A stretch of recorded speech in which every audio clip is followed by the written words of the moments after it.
it's Laura, and welcome to the class of 74. We're on episode 5, and if you are new, I have to tell you, it's best if you start at the beginning with episode 1.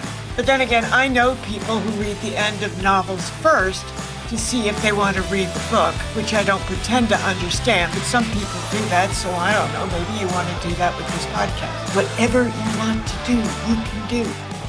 Okay, ladies and gentlemen, it's time for episode 5. We have just left Evan at home, and a whole lot has happened. And now Cynthia's coming home, and the big question is, will we get to the second day of school?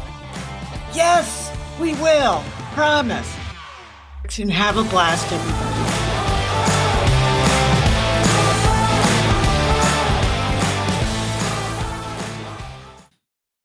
Episode 5. Cynthia can't believe what she's hearing. By the time Mrs. Whitaker drove Cynthia home a little after 10:30 on Wednesday night, the Schuylers were already in bed. A note had been left for Cynthia on the kitchen counter, the handwriting on which grew progressively worse. She knew what that meant. Written wildly across the top was what she knew as the final entry. Lock front door and set your alarm! Exclamation mark, exclamation mark, exclamation mark. A list of calls followed. Annabelle, dash. John Lennon album out tomorrow. Wants you to go to record store after school. Clark called me to explain can't walk with you after school. Theater 323. Sounds interesting. Mrs. Pottinger. Time change Friday p.m. Pick you up at 5. Bipper, SP question mark, sleeping at friends, so it will just be Danny. Katie Langston. Just to say hi, we'll see you tomorrow. Someone called 2x times and hung up when Bill answered. I answered and whomever hung up on me! Exclamation mark. Shy admirer we don't know about? Question mark, question mark, question mark. And then in her father's concise, neat block letter handwriting, before you buy any records, remember you owe me $1.50. Dad. And the last entry, quote, remind me about place look into, end quote. Now, what did that mean? She was so tired she could barely keep her eyes open. The day had been too much. Then her eyes went back to Annabelle's message and her whole body woke up. That's right. John Lennon's new album came out tomorrow, and he and Yoko Ono were going to be interviewed for the first time ever on Dick Cavett. Tonight. In less than an hour, at 11:30. She ran upstairs to change into her pajamas and brush her teeth. She grabbed the little flashlight she used for reading and tiptoed down the hall to the guest room. She knew the house like the back of her hand, but Mimi didn't, and she would want to see John Lennon. Cynthia opened the guest room door. Mimi was snoring, sound asleep. What did she do?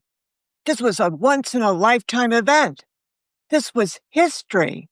She hated that the Beatles had broken up and were making separate albums. It cost a lot, but she wanted to own them all. Paul was her favorite, but John was cool too. She crept into the guest room, carefully closing the door behind her. Her mother had left a nightlight on in the bathroom for Mimi, so that was good. She didn't have to use the flashlight. She stood next to the bed and touched Mimi's shoulder. Nothing. Still snoring.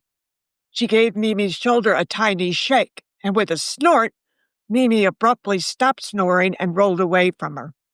Mimi, she whispered, John and Yoko are on TV in a couple of minutes. Mom and Dad are asleep, so I'm going to watch. Mimi rolled over onto her back.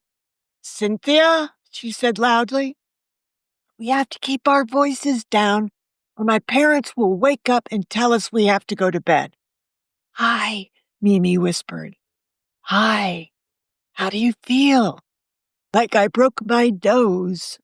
Mimi propped herself up on her elbows.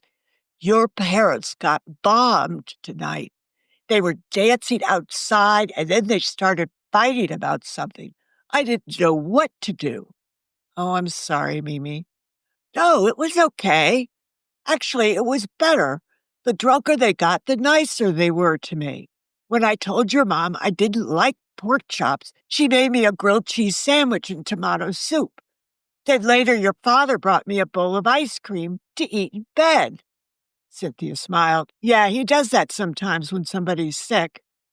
But then your mother came in 10 minutes later with another bowl of ice cream, so I ate them both. They giggled. Do you want to watch the interview? Yes. Cynthia turned on her flashlight to lead Mimi downstairs. They padded in their bare feet into the den and plunked themselves down cross-legged on the floor in front of their huge TV. The maple wood cabinet was 4 feet wide, had a 25-inch screen in the center, and 2 big speaker grills on either side. It had taken 2 men to get it into the house last year.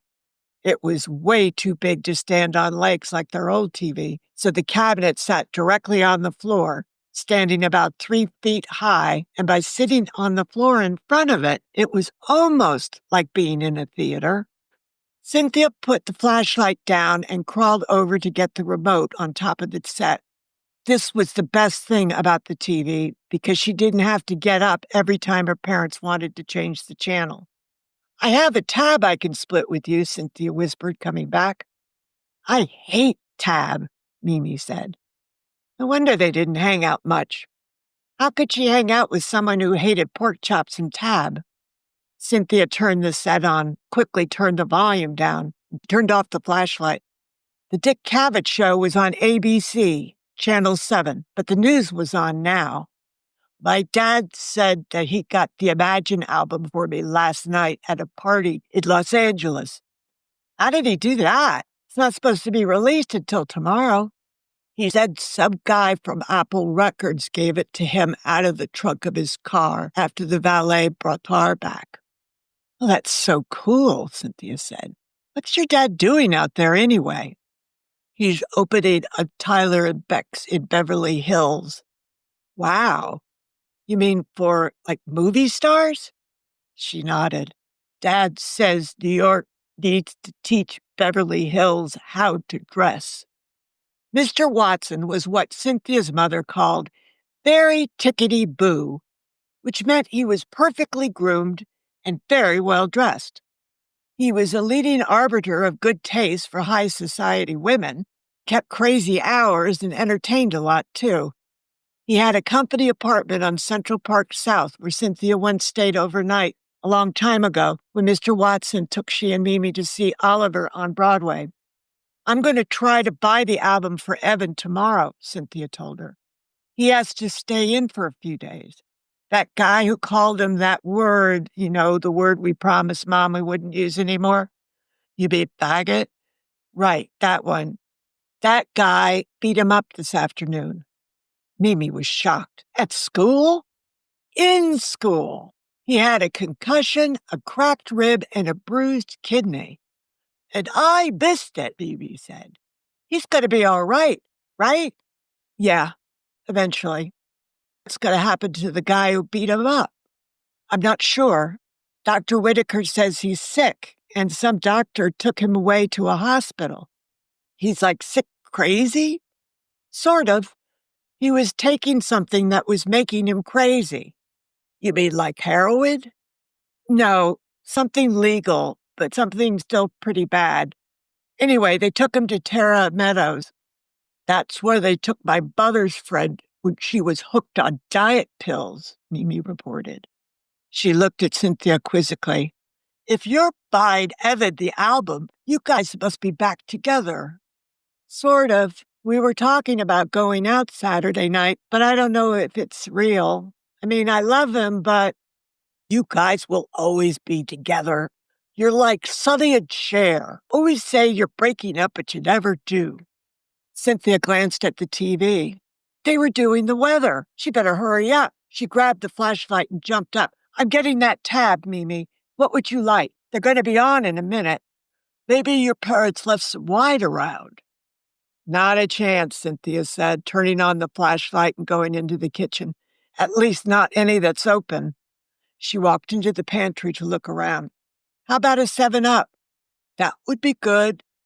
It's not cold, so I have to pour it over ice. She retrieved her tab, which was icy cold, opened the 7-Up with the bottle opener, but found there was no ice in the freezer. Oh, man, opening ice trays was going to be way too noisy. But Mimi had been through a lot, so she slipped out the back door with an ice tray, went downstairs and into the garage through the side door. She closed the door, put the flashlight down, and tried to pull the metal handle thing up on the ice tray, but it wouldn't give. So she whacked it on the floor, sending chips of ice flying, but there was enough left for the drink, so she retraced her steps back to the kitchen. She put the ice in a glass and brought it to Mimi with the bottle of 7-Up. Then she ran back to get her tab, returned, and sat down. You're just in time, Mimi said. Turn it up. Hoping your news is good news, the anchorman on TV was saying. I'm Roger Grimsby. They waited impatiently for the commercials to be over, and then the screen filled with dazzling pop art letters and shapes that spelled out the Dick Cavett Show. He was a very good-looking blonde guy. He tried to do a few jokes, but everybody wanted to see John Lennon. They cut to a commercial, and the girls groaned. When they finally came back, Dick Cavett introduced, quote, Yoko Ono Lennon and John Ono Lennon. That's weird, Amy commented, but that was only the beginning of what they found baffling. Yoko was this tiny lady wearing an orange silk hot pants suit thing, orange suede, Roman sandals, black tights, a black beret, and a black choker around her neck. See, Bibi said, I told you orange was the hot color this fall. Her sandals sure look a lot more comfortable than your shoes. They're just as high. On her heels, Yoko was almost as tall as Dick Cavett, while John loomed over them both, looking long and lean and very cool, dressed in a military shirt, white bell-bottoms, and black cowboy boots. They settled down into chairs. He was chewing gum and promptly admitted he was nervous. The two then lit cigarettes, and the interview started lurching along. John was pretty funny and smoked a lot, while Yoko chain-smoked, literally one cigarette after another. It seemed like there were commercials every 3 minutes. I didn't know she was Hawaiian, Mimi said at one point. That was a joke, Cynthia explained. She's not. She's Japanese. Well, so why are John and the blonde guy saying such stupid stuff? Cynthia didn't know, and she didn't know why they kept talking about Yoko.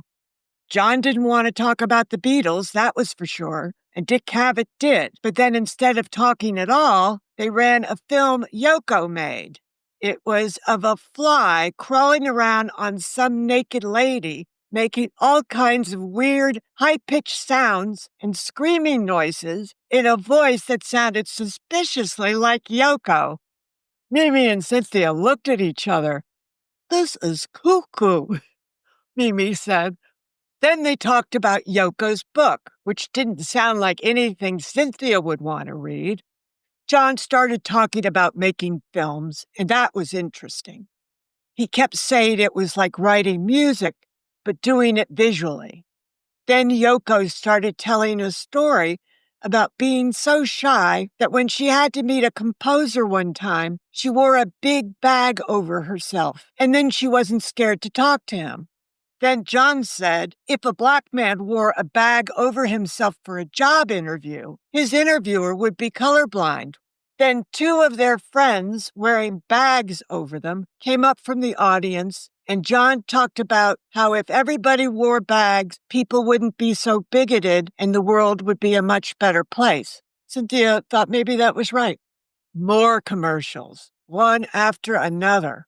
Now John was talking about peace, And then he showed a film he made where he paid some guy to come back to a parking lot every day while a building was being built to take pictures. So the film was about watching the building go up in time-lapse photography, which was kind of cool. But the soundtrack, though, was Yoko seeing something weird again. Commercial. Another commercial. It was 12:40 and no one had even mentioned John's new album. Finally, they played the title track from the album, Imagine, which John said was a love song he wrote for Yoko. While the song played, they showed a film of John and Yoko walking around a big old house in the country. And then they went inside where John played the piano and sang about hoping for peace, while Yoko, who was looking very pretty in this film, she was wearing a long flowing dress, her hair down, with a strand of beads around her head.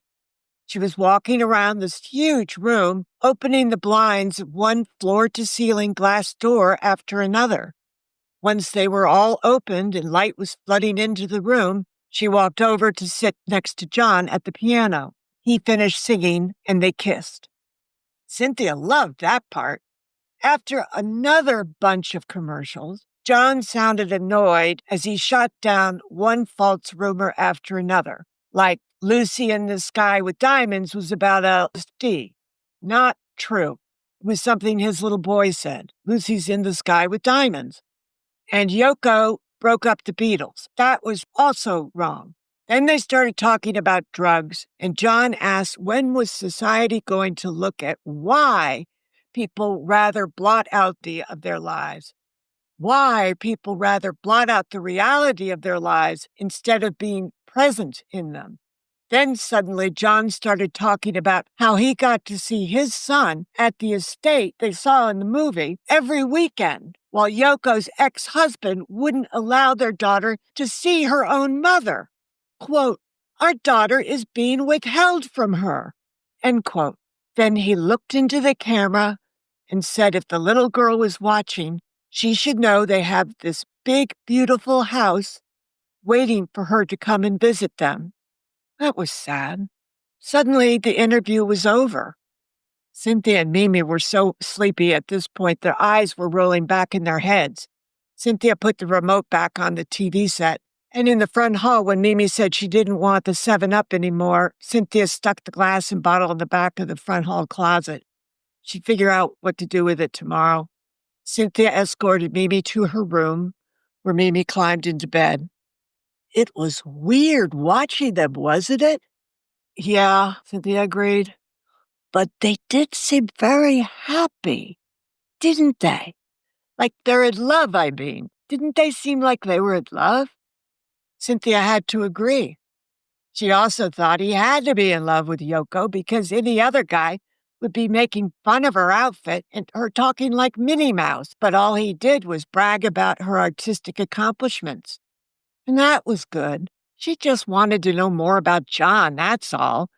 Yoko wasn't in the Beatles. Cynthia fell sound asleep until her alarm went off at 6:30. Ugh, was she tired. Then she laughed out loud when she remembered the fly running around, screeching in Yoko Ono's voice. She was glad she stayed up. It was going to be hot today. She could feel it. She looked in her closet for something to wear. All of her new clothes were for the fall, cooler temperatures.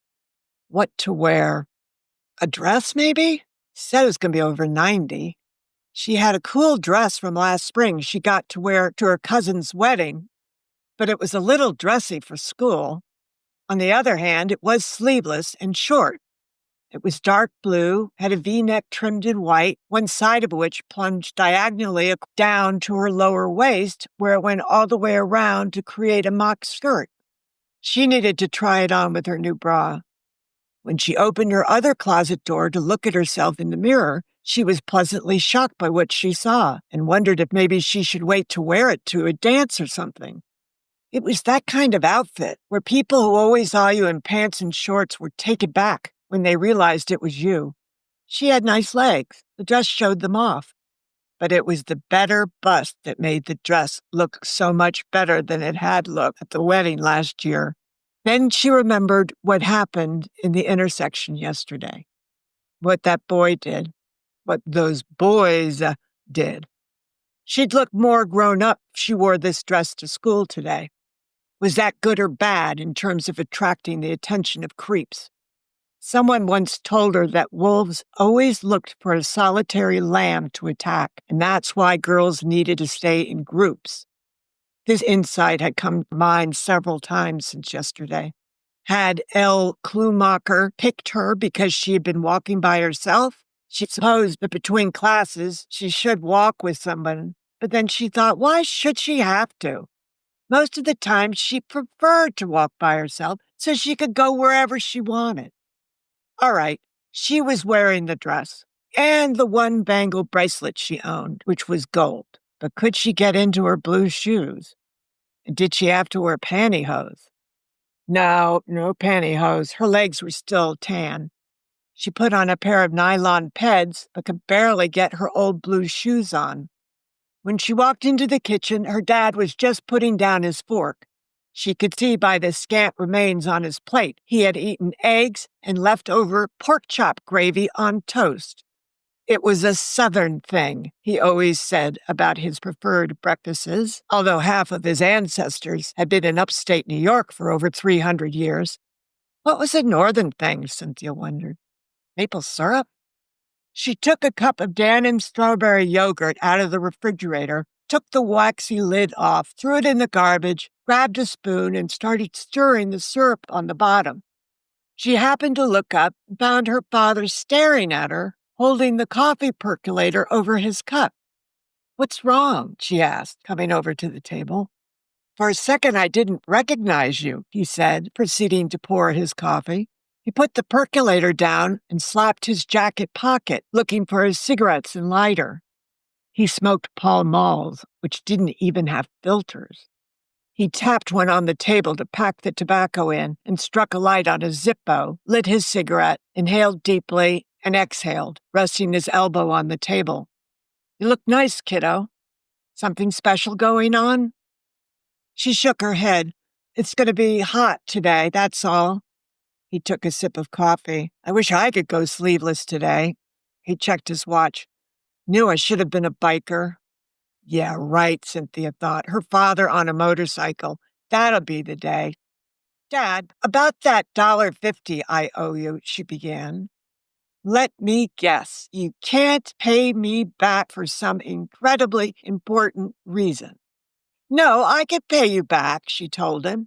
But can I pay you after I babysit on Friday? I have $7 now, but I wanted to buy the new John Lennon album for Evan since he's stuck at home for a while. Her father looked at his watch, gulped down the rest of his coffee, and stood up. With his cigarette dangling from his lower lip, he carried his dishes over to the sink and left them there. What about Mimi? He asked. She's stuck inside, too. Cynthia frowned. Oh, right, she said, deflating. How could she tell him she knew her father was bringing the album home from California if she hadn't seen Mimi yet? I can't get it for both of them, she said, because it's really expensive. Whatever really expensive thing you're talking about, her mother said as she came in, I am sure I must want it. Her eyes widened. Cynthia, my dear, look at you. Don't you look nice? Thanks, Mom. Her father put his cigarette down in the ashtray and reached into his pants pocket. How much is the record? $5.98 plus tax. Plus how much tax? I don't have a pencil, Cynthia said, looking around the table. Come on, Cynthia, her father said. What is the state tax? She looked at him. 5%? Yes, 5%. So what's 10% of 5.98? 59.8 cents. Call it 60, he told her. Okay, divide that by half, and that's your 5% tax. 30 cents, Cynthia said. Okay, so the album's going to be $6.28. He pulled out his wallet. Why is it so expensive? I thought albums were $5. I think Yoko's a producer or something, and he wants her to make some money of her own. She stopped herself from mentioning the interview last night. Good for her, her mother said. I hope she puts it in the bank for a rainy day. I'm not sure rock musicians make the best husbands. Cynthia watched in astonishment as her father peeled a 10 off his highly organized billfold. They both got a raw deal yesterday, he said. Deserved to get something out of it. He held the 10 out. My contribution to see they both get the record. You're going to have to make up the difference, though. Wow, Dad, thanks, she said, taking it from him. I'll tell Evan and Mimi what you did. I knew I loved you for a reason, her mother said, looking up at him with a smile. He leaned over to kiss her. Nice they weren't mad at each other this morning. Then again, they probably didn't even remember what they had been arguing about last night. It was what you were willing to do, Cynthia, that matters, her father told her. You're being a good friend to both. She felt a little guilty because she knew who was most likely to inherit the album Mr. Watson was bringing home from California tomorrow. Her father picked up his briefcase. Remember, Missy, you still owe me $1.50, and you're going to have to cough up the difference on the cost of those records. He snapped his fingers and pointed at her. Which is how much? Quick, quick, your life depends on it. He opened the door and waited. She tried to do math, but her mind kept shorting out. 628 plus 628, 1256, minus 10, 256. Plus you must pay what you owe me, he said, which means a total expenditure for you of how much? $4.06. Which leaves you how much from your $7? He was on the terrace now, signaling she better hurry up. $3.94, she said, uncertain. $2.94, her mother whispered. $2.94, she shouted.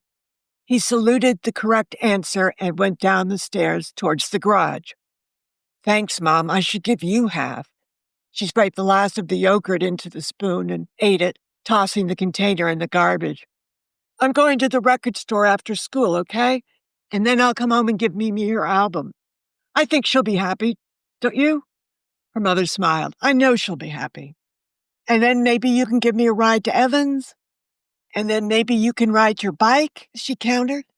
But it's going to be hot. Cynthia put a hand up behind her head and posed.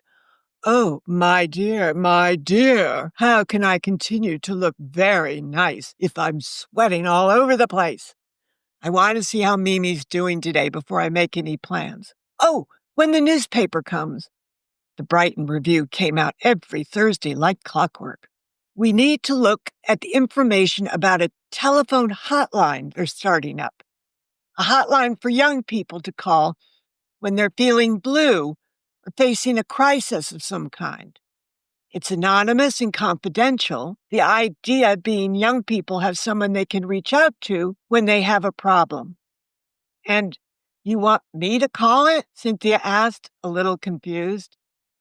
No, dear, she said, laughing. I think you should volunteer to work there.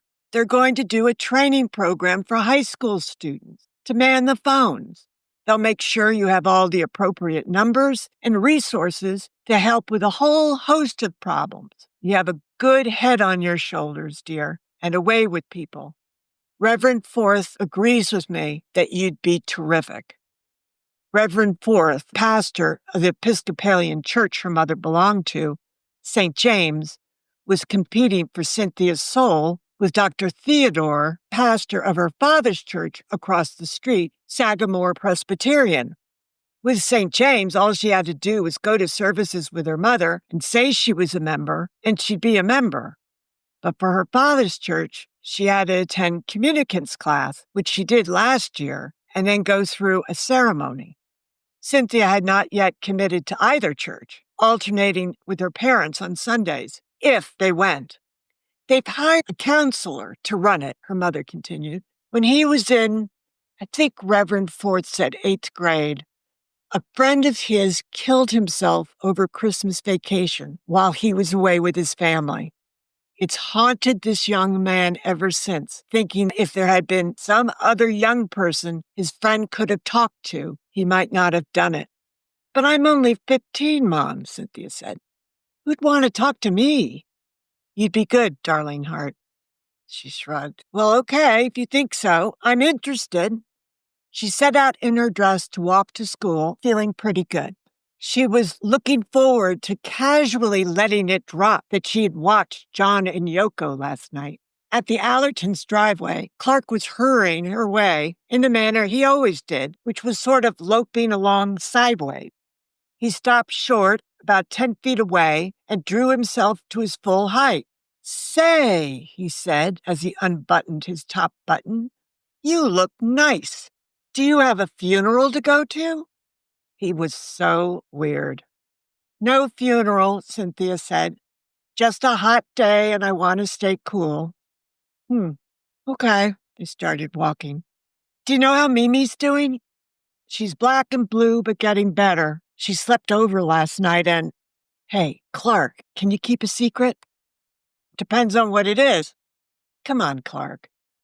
All right. Yeah, I guess I can. As long as it's not about poisoning the soup. Poisoning the soup? What was wrong with him? Okay, here's the secret. Mimi and I watched the interview with John and Yoko on Dick Cavett last night. They continued walking, but Clark didn't respond. He was looking down at the ground. Clark? I don't know who Yoko is. Yoko Ono, Clark. She's married to John Lennon, one of the Beatles. Oh, I've heard of him. After a few steps, she gave up, cleared her head, and asked, how did the drama club go? Great. Really great, he said. Mr. Wolfgang Zollner, as my father would say, knows what he's about. And the kids are nice? Yeah, but not many are 10th graders, though. Mr. Wolfgang Zollner says a lot of kids want to put theater down as an extracurricular activity on their college applications, so he gets a lot of seniors. After a few more steps, he said, I don't want you to be mad at me, Cynthia. It's Mr. Wolfgang Zollner's idea. What's his idea? And why would I get mad at you? Mr. Wolfgang Zollner. Clark, you don't have to keep saying his full name like there are a bunch of Mr. Zollners at school. I like to say the name Wolfgang, he admitted. It is kind of cool, Cynthia agreed. I don't know anyone named that except for Mozart. So why am I going to get mad at you? Because I told, Cynthia joined him in saying, Mr. Wolfgang Zollner, and she laughed and he smiled. About Beth being an actress, he finished, on TV. And next time she comes home, Mr. Wolfgang Zollner, in unison, wondered if you'd ask her if she'd talk to the drama club. Oh, that's all Cynthia needed. Beth showing off at school, because that's exactly what she would do. Her sister liked nothing better than knocking guys over like bowling pins with her looks. Dr. Mullen will be at the front of the line. She squinted over at Clark, who was looking very hopeful. All I can do is ask her, Clark, but I will ask her. Groovy, Clark exclaimed, shooting his arm up in the air with a little hop. Oh, Clark was getting very groovy himself, apparently. I'll check with my parents, but I think she's coming home for Thanksgiving. She looked over. If she doesn't have that much time and the school's closed, the drama club might have to come over to our house. They would not care. A real actress, employed in everything. They turned onto Brown Avenue and almost immediately heard someone honking. It was Teddy Hamilton's red Mustang, the white top down, and Katie from California was standing up in it, waving like a sailor coming into port. Teddy said he'll give you a ride, Katie announced, excited as they pulled over. Get in! Cynthia's heart skipped in two ways. In the first, it was a thrilling way because between her dress, this car, and Teddy Hamilton, hers was going to be the coolest arrival at school anyone had ever seen. But in a sickly, elevator-dropping kind of way, her heart skipped because she didn't want to look at Teddy's muscles and wonder about steroids. Katie hopped out of the car and pulled the back of the bucket seat forward so she could get in. Thanks, Teddy, Cynthia called. Nice dress, Katie told her, Then she stuck her hand out to Clark. "Hi, I'm Katie Langston." "Hi," Clark said stiffly, shaking her hand. "And that's Katie's neighbor behind the wheel," Cynthia said, "Teddy Hamilton. And Teddy, this is my neighbor, Clark Allerton."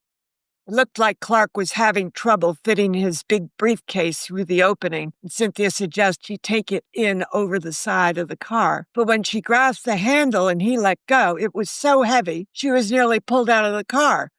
Cynthia felt a strong hand steady her. "Give it to me," Teddy directed Clark, holding his arm out. With two hands, Clark swung it over the side of the car, and Teddy easily conveyed it to the middle of the back seat. "You stopped yesterday to see if we needed help," Clark said. "I did," Teddy confirmed, looking both ways before pulling out. Paul McCartney's Uncle Albert / Admiral Halsey came on the radio. Cynthia owned the album, Ram, and started singing along because she had played it 100 times. Katie was singing it as well. As they rode along the tree-lined street, the wind felt wonderful. "The new John Lennon album comes out today," Katie said, holding her hair back with her hand. Cynthia was just letting hers blow everywhere. "I watched Dick Cavett's interview with John and Yoko last night." "You're kidding," Katie said, turning around. "Your parents let you stay up?" "No, they were asleep, so I just snuck downstairs." "Ah, the girl of my dreams," Teddy announced.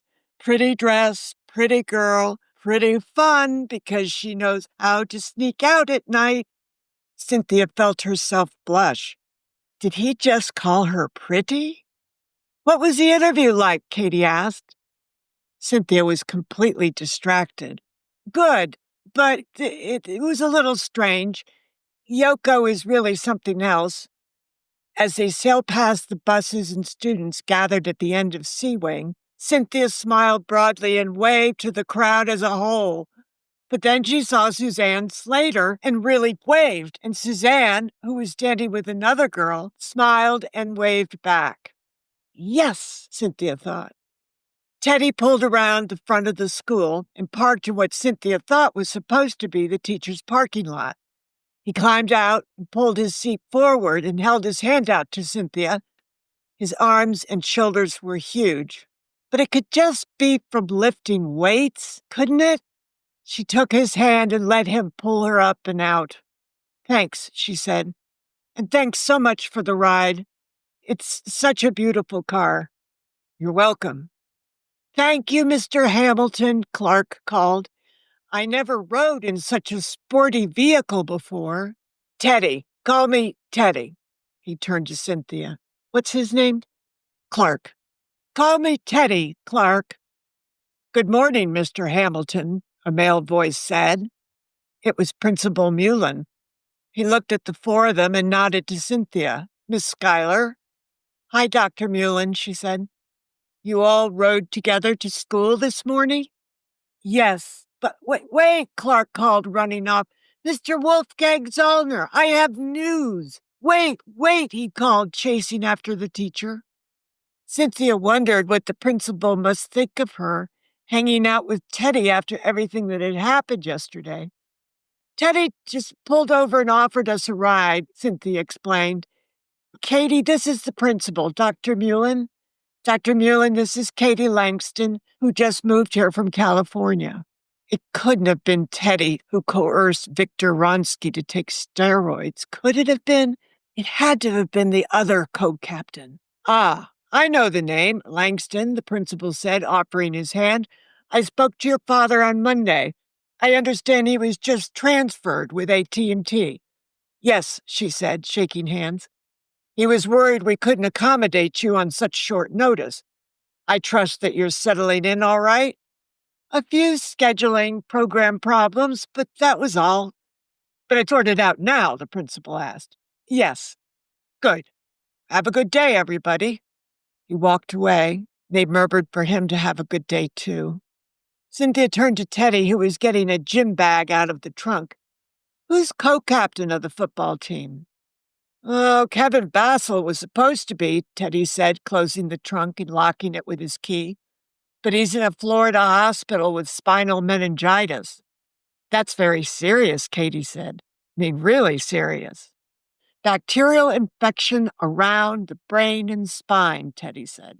They have no idea how he got it, but there's no football for him this year, and that's assuming he recovers. There's a chance he might not. Oh my gosh, Cynthia murmured. Anyway, he said, starting to walk them towards the building, we're voting this weekend on a new co-captain. I'll let you know who wins. After a few steps, Cynthia asked him, did you hear about what Victor Ronsky did yesterday? Of course I did, Teddy snapped. And he sighed heavily. I'm sorry. It's just there goes my best offensive guard on the line. Why? What happened to him? Katie asked. Teddy can tell you about it, Cynthia said, edging away towards the left. She wanted to cut through the smoking area so she could have a cigarette. She needed one. I'm going to go this way. Wait, I'll go with you, Katie said. I thought we were having coffee, Teddy said. Oh, right. Sorry. I'll see you in geometry, Cynthia. Cynthia quickly lit a cigarette. Hey, Cynthia. It was Phil O'Brien. He was wearing that jacket again in this heat. I have to be somewhere, he called. I just saw you and wanted to say hi. Glad you did, she called back. She smoked her cigarette and continued her way to C Wing. The cafeteria was bedlam. Students were moving around, talking, coming in and out of the halls, waving pieces of pink paper. Can you believe this? Annabelle shouted from down the hall. She was walking with Ralph Johnson, of all people. She waved a pink piece of paper at Cynthia. They assigned us to the wrong home room yesterday. It's discrimination, I tell you, Ralph added, waving his pink paper. We're getting moved into this mess, he gestured to the cafeteria, on the sole basis of the first letter of our last name. Yes, Annabelle said, making a sweeping gesture. Behold E through J. Oh, boy. Annabelle, where should I meet you after school? You still want to go downtown and get the album, right? Yes. I saw John and Yoko's interview last night, Cynthia told her. No way. How? My parents fell asleep, so I just snuck downstairs. She gave her a hasty recap. What do you mean she talks like Minnie Mouse? Annabelle demanded. Oh, actually, it was a fly in a movie she made. Oh, listen, I'll explain later. Should we meet at the end of C Wing after school? Right? That's where we'll go? Yeah, but I'll see you in geometry before then. That reminds me, would you mind if I invited Katie to come over too on Saturday? Not at all. Okay, I'm going to then. Okay, see ya. There were students drifting around the halls everywhere, carrying pink slips. Ah, Miss Schuyler, Mr. Bojangles said. He pointed. Second row, second desk to the left, after Satterfield. Satterfield was Elizabeth, a.k.a. Betsey, who had been head cheerleader at Dean Junior High. She was a very pretty girl and was just about perfect in every other way, too.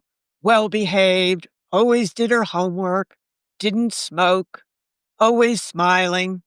Good teeth, of course. Hi, Betsey, Cynthia said. I didn't see you in here yesterday. Yesterday, I was sitting in automotive repair in D-Wing.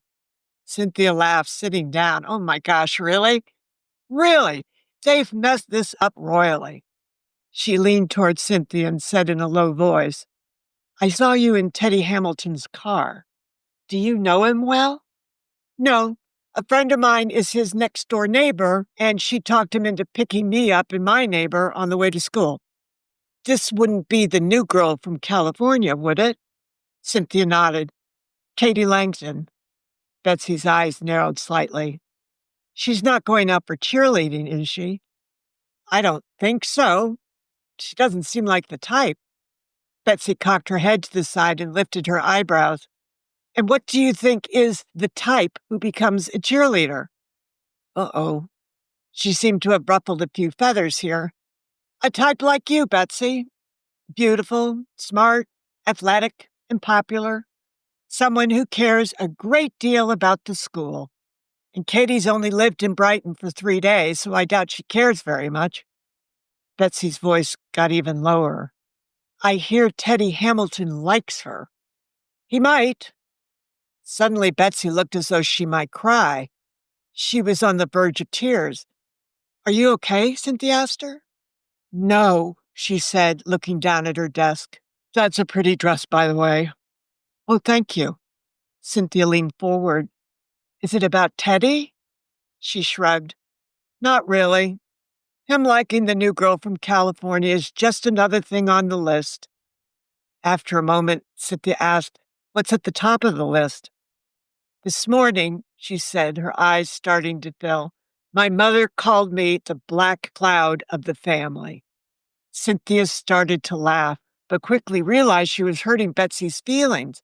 I'm sorry, but that's like calling the sun a black hole in space.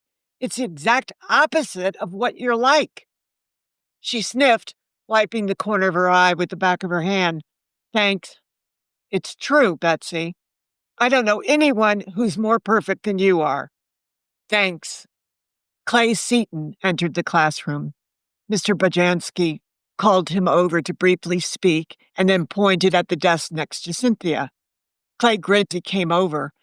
I think we're the only ones who were in the right homeroom yesterday, he said, sitting down. Oh, I know. She gestured. Clay, do you know Betsey Satterfield? He smiled. I know her from when we used to play against you guys. Hi, I'm Clay Seton. Oh, I know who you are, she said, smiling. Cynthia heard a squeaky little voice sound, which sounded a lot like Yoko and the Fly. She didn't know the guy who was making the sound, but the kid he was talking to saw Cynthia looking at them, which made the squeaking boy turn around to look at her. You saw the interview last night, Cynthia said. It was bizarre, wasn't it? I went to bed. I couldn't take it. She laughed. You went to bed after the Fly? Craziest thing I ever saw. You saw the John Lennon interview? Betsey asked her. She nodded. Is she really Hawaiian? Clay asked. No, Cynthia said. That was a joke. She's Japanese. I'm going to get the 45 of Imagine, I think, Betsey said. I really think it's a pretty song. I'm buying the album for a friend today, Cynthia volunteered. I've got football practice, Clay said. Otherwise, I'd go with you. Did he just say what she thought he had just said? He shifted in his chair slightly, and then he waved for her to come closer to him. My brother and his girlfriend are going to see Let's Scare Jessica to Death Saturday, and I wondered if you'd like to go. We can pick you up and everything. Cynthia was stunned. This was really happening. Clay Seton, like the best-looking guy in school, or at least in their class, was asking her out. When? She said. Saturday. She thought quickly. Annabelle would understand. Besides, she was inviting Katie over, too, so it wasn't be like she's alone. But what about Evan? What about Evan? This was Clay Seton, the Adonis. When would something like this ever happen to her again? She couldn't breathe, he was so good-looking. It's just a movie, Clay whispered. I'm not asking you to marry me or anything. She laughed, sitting back. You don't have to go, he said. Oh, no, I'd love to go, she told him. It's just a lot's going on this weekend.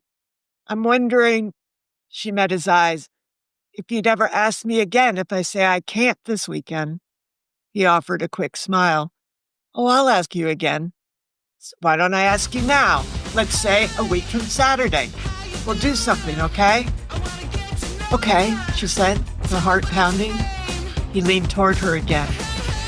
Can I have your phone number? Yes. She tore a piece of paper out of her notebook, scribbled the number, and gave it to him. Thanks. A week from Saturday, he whispered. The bell rang. School was officially in session. He just asked you out, didn't he? Betsey said under her breath. Cynthia smiled a little. And then they all heard the melodious ding, ding, ding of the xylophone over the loudspeaker. Good morning, ladies and gentlemen. Why, it's Mr. Wolfgang Zollner himself, Cynthia said brightly. Miss Schuyler, Mr. Bajanski scolded, pressing a finger over his mouth. Sorry, Cynthia mouthed. It's Thursday, September 9th, in the year 1971. There was a long pause, and then, will Cynthia Schuyler please report to the front office? That's Cynthia Schuyler to the front office immediately.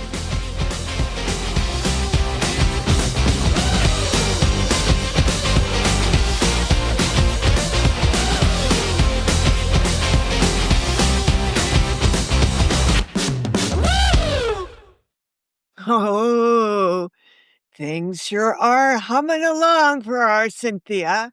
Yay! Thank you, everybody, for subscribing. It's very exciting to see week to week how our audience is growing. I wanted to share with you that Cynthia Schuyler is now running around the United States, Germany, England, Scotland, Canada, Israel, Japan, Mexico, Russia, Argentina, Australia, Italy, Romania, Sweden, Singapore, Turkey, and unknown. That's intriguing. Unknown. That's got to be E.T., don't you think? Anyway, I hope you guys had fun. I did. Please, please, please remember, we don't drink and drive anymore. Ever. Lots of love to all.